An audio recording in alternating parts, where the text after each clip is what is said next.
Halo. Halo, kembali lagi ke rekaman bersama teman-teman saya yang lucu ini.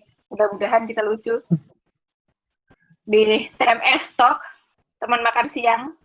Tadi di Asik. rekaman sebelumnya kita udah ngebahas soal corona dan dampaknya ke kehidupan kita masing-masing. Jadi kayak makannya gimana, terus kerjaannya gimana. Terus apa lagi tadi?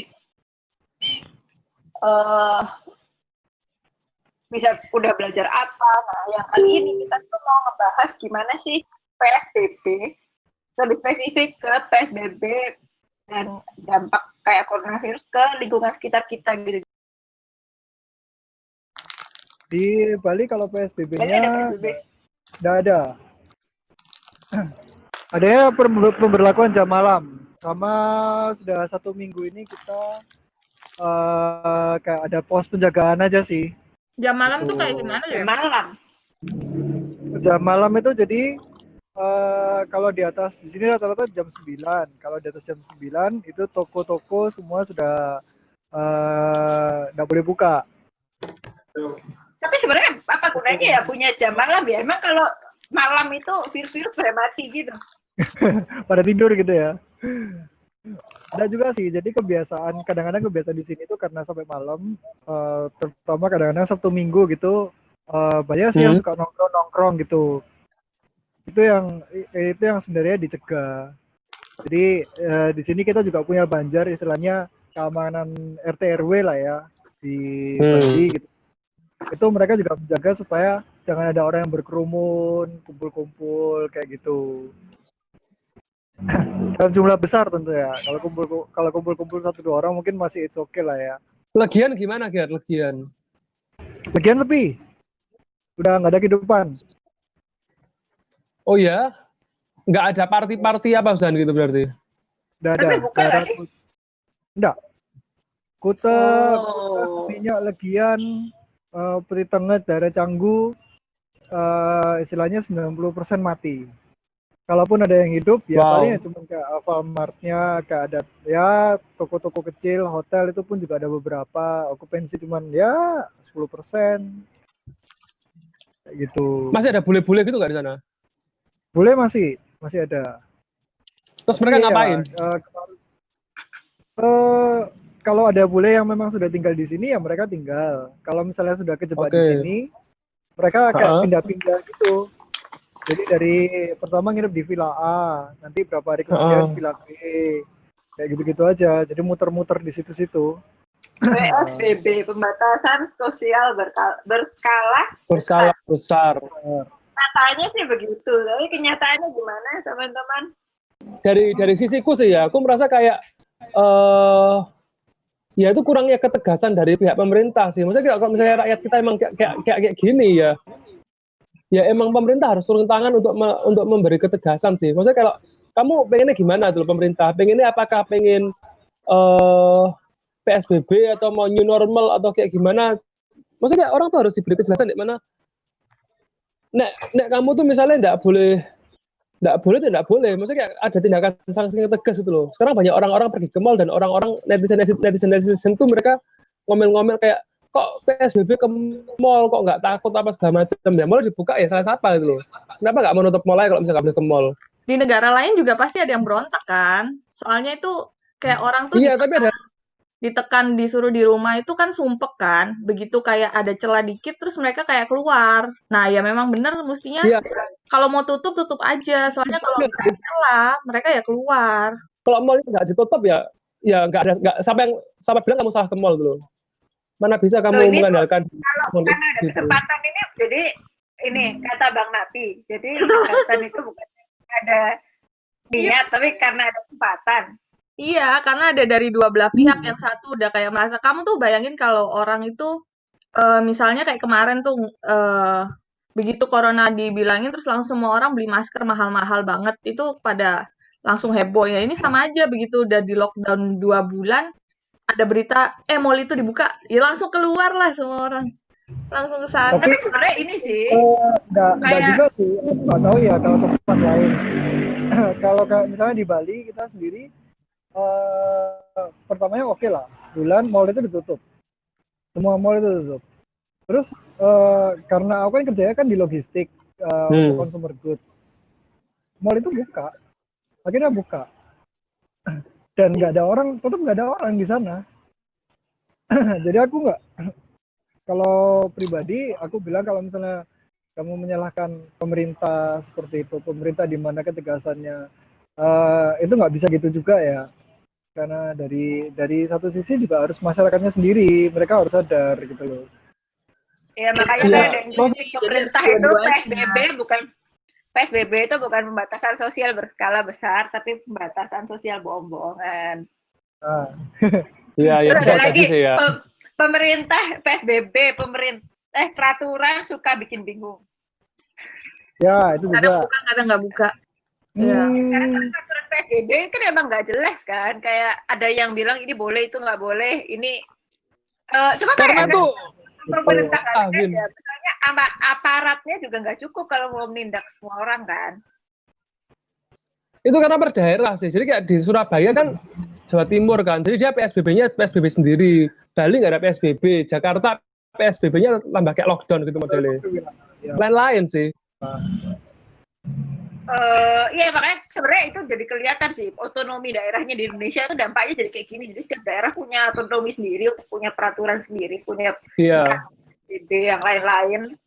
Sehingga ini, tapi kalau bilang sih, maksudnya pemerintahnya nggak tegas, tapi kesadaran masyarakatnya juga ada sebagian, bukannya ada yang bandel ada, cuma kayak aku bilang sebagian juga nggak ngerti.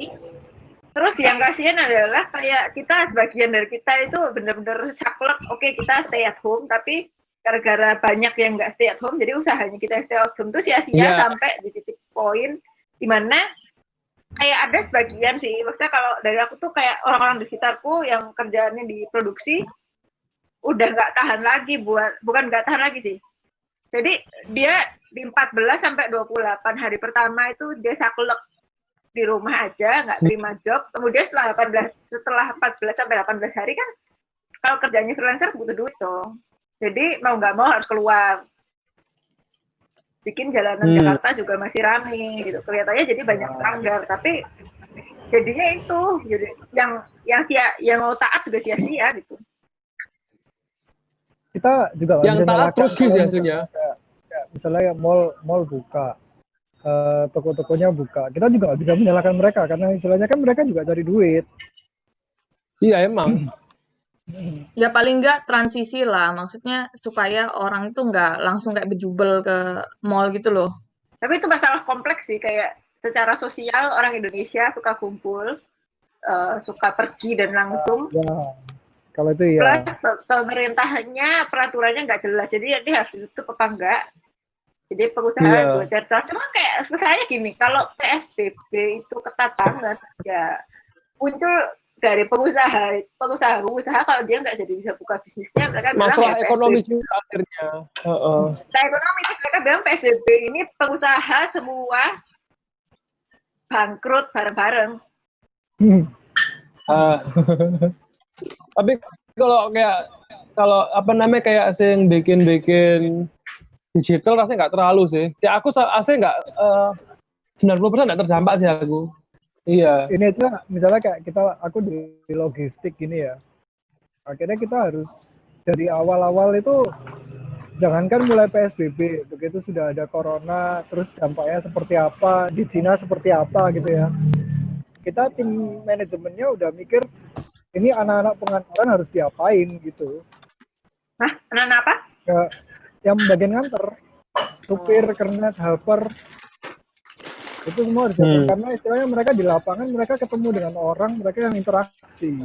Kalau biasanya hari normal pun nggak ada, ini tuh kayak ya kalau udah nggak di kantor ya di kosan, terus tidur nonton Netflix gitu kan. Kayak pergi juga kalau diajak Olive, biasanya buat nemenin, nggak tahu main kemana, atau ke gereja atau kayak main ketemu teman gitu. Tapi bukan orang yang suka selalu pergi-pergi kemana-mana. Cuma kerasa juga sih kayak nggak, kayak pengen liburan tapi nggak bisa gitu ya. Nah justru aku kebalikan, orangnya mesti keluar-keluar, jadi kayak kena PSBB jadi kayak sumpek gitu. Jadi kadang-kadang tetap belanjanya keluar. Walaupun cuman beli apa gitu. Aku sekarang masih sebenarnya sepedaan sih masih an. Saya kepikir ya kayak gini, seandainya emang sih kalau buat orang Indonesia kan ya susah banget, kayak sebagian orang Indonesia itu seneng kumpul-kumpul. Jadi susah banget untuk nggak ketemu siapa-siapa. Bahkan kadang-kadang kayak jopol kayak kita ada yang nggak cukup gitu kan. Kayak Iya nggak cukup sih. kalau misalnya cuma mereka, kebayangnya gini, kalau mereka itu kumpul-kumpul tapi kumpul-kumpulnya cuma sama orang itu tok dan emang sama dia tok, ya nggak apa-apa karena berarti kayak anggap aja kayak keluarga gitu. Jadi ketrek kamu kumpul sama siapa, cuma masalahnya adalah kalau kamu kumpulnya sama grup yang ini terus setiap orang kumpul lagi sama grup yang lain, berarti nah itu resiko penularan di situ. Cuma kita nggak tahu ya. Iya, apa? Kan bingung nge-track depan Win. Maksudnya kayak ya kalau kamu tahu ada orang kayak gitu, solusinya buat kita tinggal nggak ini aja sih, tinggal nggak ketemu sama mereka kan. Iya. Nanti kalau diajak ketemuan, sorry bro, kamu kayaknya kebanyakan kumpul-kumpul, jadi aku nggak mau ketemu sama kamu. Jadi kalau misalnya ngelihat sekilas aja sih dengan perkembangan sosial yang kita rasakan sekarang dan PSBB masing-masing, PSBB-nya efektif nggak sih? Ada gunanya nggak sih? Atau gimana nih? Not so sure ya. Siapa dulu? Ayo, siapa dulu? Cucu. Not so sure. Aku nggak tahu sih apakah sungguhan berguna atau enggak. Apakah sekarang di Surabaya di Jawa Timur ini naik karena epicentrumnya pindah ke Jawa Timur sekarang. Jadi nggak tahu PSBB yang sebulan ini apakah benar-benar berguna atau enggak. Kayak aku nggak bisa ngomong sih. Perjuangan sekecil apapun berguna lah ya. Apalagi kan waktu awal-awal dia corona terus kita pada rajin di rumah, lumayan lah nggak menyebarkan. Kan namanya 14 hari ada beberapa virus yang harusnya berkembang biak jadi mati kan, ya lumayan lah. Tapi sekarang ya tinggal kalau misalnya masih pada bandel ya mungkin akan memperpanjang penurunan kurva itu. Jam malam itu kalau di tempat ada kan nggak ada PSBB. Jam malam itu efektif nggak? Itu virus-virusnya pada ngumpet apa nggak tuh? Pada tidur soalnya, jadi ikutan gitu. Kalau PSBB programnya udah benar, programnya baik. Di sini pun kalau misalnya kayak jam malam itu programnya baik. Yang tidak baik adalah kesadaran masyarakatnya. Jakarta sih kalau dibilang kurva mungkin udah melandai karena emang maksudnya gini, yang kita dengar, aku nggak terlalu ngikutin berita, tapi kalau berdasarkan situasinya kita dengan PSBB efektif maupun tidak efektif ini, epicentrum virus corona sudah pindah ke Jawa Timur. Jadi Jakarta, Jakarta paling enggak kita udah bukan udah diukur gitu ya. trend center nomor 1 lagi.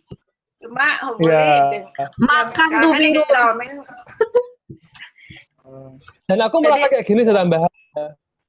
Kalau aku feelingku ya untuk menyelamatkan ekonomi ini bakalan menurutku sih bakalan dicabut PSBB gak lama lagi ini.